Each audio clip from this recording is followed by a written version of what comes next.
اس کو فقیہ ابو اللہ سمرقندی نے اپنی کتاب میں لکھا ہے کہ فاروق اعظم کہا کرتے تھے کہ تم چھوٹے سے چھوٹا بھی گناہ کرتے ہو، اگر تم چھوٹے سے چھوٹا گناہ بھی کرتے ہو تو روضہ اطہر میں رسول اللہ کا دل دکھتا ہے، تم نبی کو رنجیدہ کرتے ہو، تم نبی کا دل دکھاتے ہو۔ اب میں اپنے جوانوں کی خصوصی توجہ چاہتا ہوں، جو اپنی ماں کا دل دکھائے، مرتے وقت اس کی زبان پہ کلمہ نہیں آتا، اور فاروق اعظم کا یہ قول سامنے رکھیں کہ تم چھوٹے سے چھوٹا گناہ کرتے ہو تو روضہ رسول میں نبی کی مزار میں تم نبی کو رنجیدہ کرتے ہو، غمگین کرتے ہو، نبی کا دل دکھاتے ہو۔ میرے بھائی بتا، جو ماں کا دل دکھائے، مرتے وقت اس کی زبان پہ کلمہ نہیں آتا، ایک دن میں جو ہزاروں مرتبہ نبی کو قبر انور میں غمگین کرے، نبی کو رنجیدہ کرے، نبی کو دکھ پہنچائے، کیا مرتے وقت اس کی زبان پہ کلمہ آئے گا؟ اب مجھے بتا میرے بھائی، تھوڑی دیر عشق مصطفیٰ کا واسطہ، تیرے عشق رسول کا واسطہ، مجھے بتا میرے بھائی، جب تو اپنے چہرے سے داڑھی منڈا کر گٹروں میں پھکواتا ہوگا کسی ہیرو کی نقل میں، تو کیا یہ تیرے گال پہ چلنے والا وسترا رسول اللہ کے دل کو اذیت نہیں پہنچاتا ہوگا؟ رسول اللہ کے دل کو رنجیدہ نہیں کرتا ہوگا؟ ہاں ہاں میرے بھائی، جس ماں کے قدموں کے نیچے جنت ہے، جو باپ جنت کا دروازہ ہے، جب تو اس ماں کو رلاتا ہوگا، وہ ماں کہتی ہوگی بیٹا میں بیمار ہوں، مجھے دوا کے پیسے تو دے دے، تو جس وقت تو کمرے میں کہتا ہوگا او بڈھی او ڈوکری، کیا میں تجھے سب پیسے تیرے اوپر خرچہ کر دوں، جتنا کماؤں سب کچھ پہ لگا دوں، کب تک تیرے پیچھے میں لگاتا رہوں گا؟ تو مرتی کیوں نہیں؟ تو دنیا سے جاتی کیوں نہیں؟ فلاں کی ماں مر گئی، فلاں کی ماں مر گئی، تو کتنی عمر لے کر کے آئی؟ سب کو مار کر کے تو مرے گی۔ یہ جملے ماں باپ 80% ماں باپ روز سنتے ہیں، اس لیے کہ ہم پبلک لیول کے لوگ ہیں، لوگوں کے مسائل ہمارے درمیان روز آتے ہیں۔ یاد رکھنا، نعت خانوں اور قوالوں اور علماء اور مشائخ پر پیسے لٹا کر ویڈیو میں آنے والوں، ہم ان کو پیسے دینے کے لیے منع نہیں کرتے کہ بتاتا ہوں، یہاں لٹانے والوں کیا کبھی اپنے ماں پر بھی ایسے ہی لٹایا ہے؟ اپنے باپ پر بھی ایسے ہی لٹایا ہے؟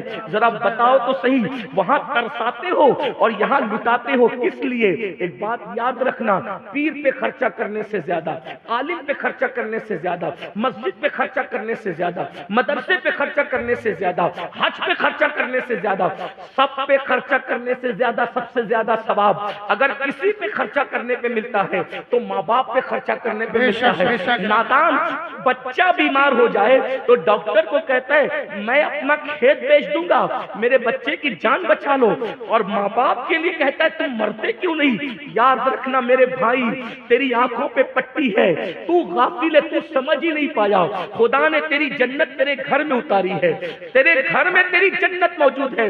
ماں باپ کے بڑھاپے پر ان کی موت کے لیے بد دعائیں کرنے والوں، تمہیں پتا ہے یہ تمہاری جنت ہے، جنت بڑی ذمہ داری سے، چونکہ علماء موجود ہیں اور استاد العلماء موجود ہیں، ذمہ داری سے کہوں گا اگر امین القادری تمہارے لیے دعا کرے، کوئی گارنٹی نہیں ہے کہ اللہ قبول کرے، اللہ چاہے قبول کرے چاہے رد کر دے۔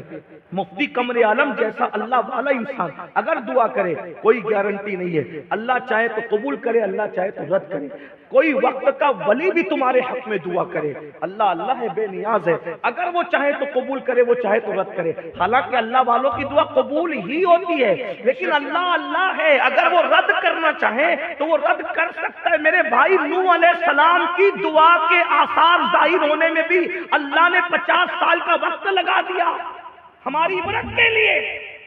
نوح علیہ السلام نے قوم کو برباد ہونے کی دعا کی تھی، اس کے آثار 50 سال کے بعد ظاہر ہوئے۔ ابراہیم خلیل اللہ حضرت سارہ کے نکاح کے بعد سے لے کر بال داڑھی اور چہرے کے سفید ہونے تک کہتے رہے ربی حب لی من الصالحین۔ سوچو صحیح، سوچو ذرا، اگر اللہ چاہے تو نبیوں کی دعا کے کو ظاہر ہونے میں بھی کبھی 50 سال لگاتا ہے، کبھی 80 سال لگاتا ہے۔ اللہ اللہ بے نیاز ہے، لیکن ایک دعا ایسی ہے، ایک دعا ایسی ہے جو دلہن بن کے نکلی، ایک دعا ایسی ہے جو دلہن بن کے نکلتی اور اللہ اس کو رد نہیں کرتا۔ وہ کون سی دعا ہے؟ میرے امام کہتے ہیں عنایت کا جوڑا، اجابت کا صحرا، دلہن بن کے نکلی، دعائیں محمد، سب کی دعائیں اجابت تلاش کرتی ہے اور سب کی دعائیں اجابت تلاش کرتی ہے، اور اجابت دعائیں محمد کو تلاش کرتی ہے، سب کی دعائیں اجابت کے لیے اوپر جاتی ہے، اور اجابت مصطفیٰ جان رحمت کی دعا کے لیے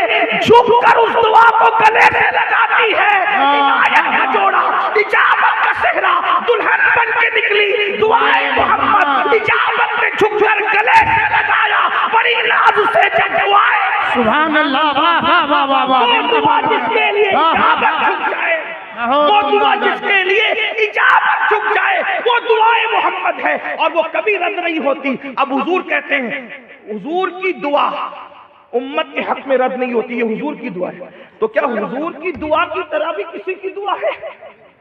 حضور کی دعا کی طرح ہاں ہے، حضور کی دعا کی طرح بھی کسی کی دعا ہے۔ حضور کہتے ہیں دعا والدہ لولدہ کا دعائی لکم، تمہارے باپ کی دعا تمہارے حق میں ایسی ہی ہے جیسے مجھ محمد کی دعا میری امت کے لیے۔ زندہ باد، بہت عمدہ حضور، ماشاءاللہ ماشاءاللہ، بہت کے لیے دعا کرتا ہوں تو رد نہیں ہوتی، ویسے جب تمہارا باپ دعا کرتا ہے تو تمہارے باپ کی دعا تمہارے حق میں ایسی ہے جیسے سید الانبیاء کی دعا امت کے لیے ہو رہی ہے، یعنی جیسے تمہارے نبی کی دعا تمہارے حق میں رد نہیں ہوتی، ویسے تمہارے باپ کی دعا تمہارے حق میں رد نہیں۔ تمہارے باپ کی دعا کو سید الانبیاء کی دعا کا درجہ دے دیا گیا، تمہارے حق میں دعا والدہ لولدہ کا دعائی لکم۔ اب بتاؤ اتنی گارنٹیڈ ضمانت والی دعا چھوڑ کر کس کس کی دعا کے پیچھے بھاگ رہے ہو؟ بڈھے باپ کو ترسانے والوں، بے شمار باپ ہے جو روٹی کے ٹکڑے کو ترس رہے، اور یاد رکھنا مسجد مدرسہ بنا کر جنت کا خواب دیکھنے والوں، اللہ کے رسول نے فرمایا شہید ہو کر بھی تمہیں جنت نہیں ملے گی اگر تمہارے ماں باپ تم سے ناراض ہیں تو، آقا کی حدیث۔ لیکن چونکہ شہید ہوا ہے اس لیے جہنم میں بھی نہیں جائے گا، جنت اور جہنم کے درمیان ایک مقام ہے جس کو مقام آراف کہتے ہیں، وہاں رکھا جائے گا کب تک؟ جب تک ماں باپ راضی نہ ہو جائے۔ شہید ہو کر بھی جنت نہیں مل سکتی جب تک ماں باپ ناراض ہو، اور ماں باپ کا دل دکھا دکھا کر چھپا چھپا کر مال جمع کرتے ہو، اور جنت کے یہ سب باتیں ہیں، باتیں۔ ایک جملہ میں اکثر اپنی قوم کو کہتا ہوں، جوانوں سے کہتا ہوں، کسی خوبصورت کو بھی دیکھ، خوبصورت سے خوبصورت انسان کو دیکھ کر، کسی خوبصورت سے خوبصورت انسان کو دیکھ کر وہ ثواب نہیں ملتا جو ماں باپ کے جھرری پڑے ہوئے چہروں کو دیکھ کے ملتا ہے۔ ماں باپ کے چہروں کو دیکھ کر مقبول حج کا ثواب مقبول ہے، ایک دن میں 50 بار دیکھو تو 50 بار حج کا ثواب ملے، لیکن کس کو ملے گا؟ جو باپ کا دوا بھی نہیں کرتا اس کو بھی ملے گا نا۔ اچھی طرح یاد، جو رمضان شریف کی تعظیم نہ کرے اس کے لیے جنوری میں مرنا رمضان شریف میں مرنا برابر ہے۔ تو جو باپ کو باپ کا درجہ دیتا ہی نہیں اس کو مقبول حج کا ثواب ملے گا؟ جو باپ کو باپ سمجھتا ہو نا ثواب تو اس کو ملے گا مقبول حج کا۔ یاد رکھنا، ماں باپ کو صدمے نہ دو، ماں باپ کو تکلیف نہ دو۔ آج بہت سے بڈھے ماں باپ بھیک مانگ رہے ہیں، روٹی کے ٹکڑے کو ترس رہے ہیں۔ تو میں کیا کہہ رہا تھا، چھوٹے سے چھوٹا گناہ کرو تو نبی قبر میں رنجیدہ دکھی ہوتے۔ سوچو میرے قوم کے جوانوں، ہم نبی کو دکھ دے رہے، نبی کو رنجیدہ کر رہے ہیں، وہ بھی کہاں؟ جہاں 70,000 فرشتے صبح آ کر شام تک درود و سلام پڑھتے۔ سوچو، اور یہ تو چھوٹے موٹے گناہ سے بھی وہ رنجیدہ ہوتے ہیں۔ ہمت کر کے، حالانکہ میرا عنوان نہیں لیکن سن رہے ہو اچھے سے تو ہمت کر کے کہہ دوں، جب کوئی کسی عورت پر زنا کی نیت سے ہاتھ ڈالتا ہوگا تو تب رسول اللہ کے دل پہ کیا گزرتی ہوگی؟ جب کوئی کسی پڑوسن کے ساتھ زنا کرتا ہوگا تو رسول اللہ کے دل پہ کیا گزرتی ہوگی؟ اس لیے کہ ہم نے اس نبی کا کلمہ نہیں پڑھا ہے جو دیوار کے پیچھے کی خبر نہیں رکھتا۔ یہ تو کسی اور لوگوں کا عقیدہ ہے کہ نبی ہوتا ہی وہ ہے جس پہ سب آئے۔ ارے اور ہمارا نبی تو وہ نبی ہے کہ اور نبیوں نے جو نہیں دیکھا وہ بھی ہمارے نبی نے دیکھا، اور نبیوں کی سوچ جہاں تک نہیں پہنچی وہاں تک ہمارے نبی کی ذات پہنچی، اور ہمارا نبی تو ایسا دیکھنے والا ہے کہ جس کی نگاہ سے خدا کی ذات نہ چھپی اس کی نگاہ سے میرے اور آپ کے اعمال کیا چھپ سکتے ہیں؟ اب بتائیں، اب تھوڑا تصور کریں، تھوڑا دھیان دیں، پورا محشر ٹکا ہوا ہے کس پر؟ میری بات اچھی طرح سمجھ میں آ رہی ہے تو جواب دے دیں کہ پورا معاشر کس پہ ٹکا ہوا ہے؟ حضور پر، ہے نا؟ پورا معاشر کس پہ ٹکا ہوا ہے؟ حضور پر۔ یعنی حضور اگر منہ پھیر لیں، اگر حضور منہ پھیر لیں کیا ہو؟ پھر میدان محشر ہمارا ناکام ہو گیا۔ اب مجھے بتاؤ، سب حضور کے پاس جانے والے، حضور کرم کیجیے، حضور کرم کیجیے، اور کون کون جا رہے ہیں حضور کے پاس تمہیں پتا ہے؟ کون کون جا رہے ہیں؟ صرف مولوی، مولانا، عالم، مفتی، ولی، کتب، ابدال نہیں، اللہ کے رسول کی صحیح حدیث ہے، آقا فرماتے قیامت کے دن خلیل اللہ کو بھی میری حاجت ہوگی، ابراہیم خلیل اللہ بھی میری طرف دیکھیں گے، ان کو بھی میری حاجت ہوگی۔ میرے آقا نے فرمایا، میرے امام کہتے ہیں وہ جہنم میں گیا جو ان سے مستغنی ہوا ہے خلیل اللہ کو حاجت رسول اللہ کی، جب خلیل اللہ کو ان کی حاجت ہوگی تو مجھے اور آپ کو نہیں ہوگی، تو ہم بھی جائیں گے، ہم بھی جائیں گے، حضور کے پاس جائیں گے۔ اب بتائیں، حضور سے کہیں حضور مجھ پہ بھی کرم کر، میری بھی شفاعت کر دیجیے، مجھے بھی جنت میں پہنچا دیجیے۔ وہاں حضرت آدم کہیں گے نفسی نفسی، نوح کہیں گے نفسی نفسی، موسیٰ عیسیٰ علیہ السلام کہیں گے نفسی نفسی، سب انبیاء نفسی نفسی کہیں گے۔ سبھی رسول نے کہا اذهبوا الی غیری، میرے حضور کے لب پر انا لہا ہوگا۔ اللہ اکبر، اللہ اکبر۔ اے بے کسوں کے آقا، اب تیری دعائی ہے، حضور ہی کی دعائی، حضور ہی بخشوائیں گے۔ اللہ اکبر۔ اب حضور کے پاس گئے، اب تصور کرنا، تصور کرنا، حضور کے پاس گئے۔ دوسری حدیث سن لو، دل کے کانوں سے سن۔